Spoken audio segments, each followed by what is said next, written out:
আসসালামু আলাইকুম। আমি এনামুল হক বিশ্বাস। আশা করি সবাই ভালো আছেন, সুস্থ আছেন। সবাইকে পবিত্র ঈদুল আজহার শুভেচ্ছা জানাই। ঈদ মোবারক। আমরা যারা কোরবানি দেই, আমাদের সবার কোরবানি আদৌ কি কবুল হয়? এই প্রশ্নটির উত্তর আমার সম্পূর্ণ ভিডিওটি দেখলে আপনারা বুঝতে পারবেন এবং জানতে পারবেন। সুপ্রিয় দর্শক, আমরা অনেকেই আছি কোরবানি দেই মানুষকে দেখানোর জন্য, মাংস খাওয়ার জন্য, কিন্তু কোরবানি একমাত্র হলো আল্লাহ তাআলাকে খুশি করানোর জন্য, আল্লাহর নামে। কিন্তু আমরা সেটা না করে আমরা মানুষের কথার ভয়ের জন্য আমরা অনেকেই কোরবানি দেই। যদি কোরবানি না দেই অমুকে কি বলবে। আপনার সামর্থ্য যদি থাকে আপনাকে কোরবানি অবশ্যই দিতে হবে, কিন্তু সে কোরবানি হতে হবে একমাত্র আল্লাহ তাআলাকে খুশি করানোর জন্য। আপনার কোরবানি যদি কবুল হওয়ার জন্য আপনি কোরবানি দেন, তাহলে আপনার সঠিক আল্লাহ তাআলার যে আইন, সেই আইন মোতাবেক আপনাকে কোরবানি করতে হবে। কোরবানির দিন কোরবানি করার পরে মাংস আপনি সমান 3টা ভাগে ভাগ করবেন। ভাগ করার পর এক অংশ দেবেন গরিবের জন্য রাখবেন, আরেকটি অংশ আপনি আত্মীয় স্বজনের জন্য রাখবেন, আরেকটি অংশ আপনি নিজেদের খাবারের জন্য রাখবেন।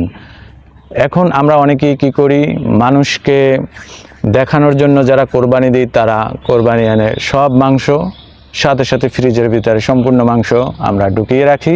তারপর আস্তে আস্তে আমরা সেই মাংসগুলি খেয়ে থাকি। যদি আল্লাহ তাআলার নামে কোরবানি দিয়ে থাকেন, যে গরিব যারা তাদেরকে বিলিয়ে দেবেন, আত্মীয় স্বজনদেরকে ডেকে এনে তাদেরকে খাওয়াবেন, নাইলে তাদের বাসায় পাঠিয়ে দেবেন। যে উদ্দেশ্যে আমাদের কোরবানি দেওয়ার কথা, সেই উদ্দেশ্যে আমরা কোরবানি দেই না। আমরা সারাদিন চিন্তায় থাকি কোন ভাগে বেশি পাবো, কোন ভাগে কম পাবো। এই গরু কিনে আমরা ঠকছি। যারা আমরা 7 ভাগে কোরবানি দেই তাদের কোরবানি কবুল হওয়ার চান্স অনেকটাই কম। 7 জনার 7 মতামত। যারা 7 ভাগে কোরবানি দেন তাদের প্রথমে 7 জনকে একমত হতে হবে, তারপর সিদ্ধান্ত নিয়ে কোরবানির দিন গরু কোরবানি করতে হবে। আমরা অনেকেই আছি 5 ওয়াক্ত নামাজ পড়ি না, রোজা রাখি না, কিন্তু কোরবানি আসলে আমরা ঠিকই কোরবানি দেই।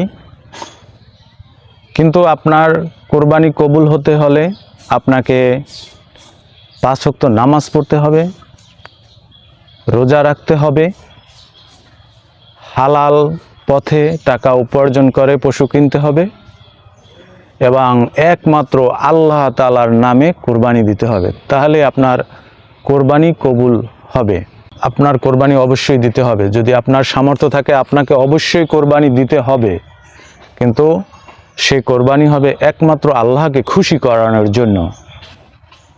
আপনি নামাজ পড়বেন না, আপনি রোজা রাখবেন না, আপনি কোরবানির সময় আসলে আপনি কোরবানি দিলেন মানুষকে দেখানোর জন্য, সে কোরবানি আল্লাহ তাআলা কখনই কবুল করবে না। যদি আপনার কোরবানি আল্লাহ তাআলা কবুলই না করে, সে কোরবানি দিয়ে লাভ কি?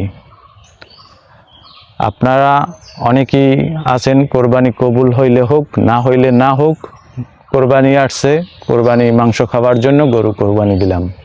একমাত্র আল্লাহ তাআলাকে খুশি করানোর জন্য আপনাকে কোরবানি দিতে হবে। আপনারা দেখবেন অনেকেই কোরবানি আসলে, এই তুই কোরবানি দাও, এই তুই কোরবানি দাও, এই তুই কোরবানি দাও, দাও না কা কিল্লেগে দাও না, এম তেম বহুত। আপনার কোরবানি কখন কবুল হবে? যখন আপনি 5 ওয়াক্ত নামাজ পড়বেন, যখন রোজা রাখবেন, আল্লাহর আইন মেনে চলবেন, সঠিক হালাল পথে আপনার টাকা রোজগার করে সেই টাকায় আপনি কোরবানি করবেন একমাত্র আল্লাহকে খুশি করানোর জন্য, তখনই আপনার কোরবানি কবুল হবে। আমরা যে কোরবানি করি এটা আমাদের অনেকেরই কবুল হয় না। যাদের সামর্থ্য আছে তারা অবশ্যই কোরবানি দিতে হবে, কিন্তু সেই কোরবানি হতে হবে একমাত্র আল্লাহ তাআলাকে খুশি করানোর জন্য।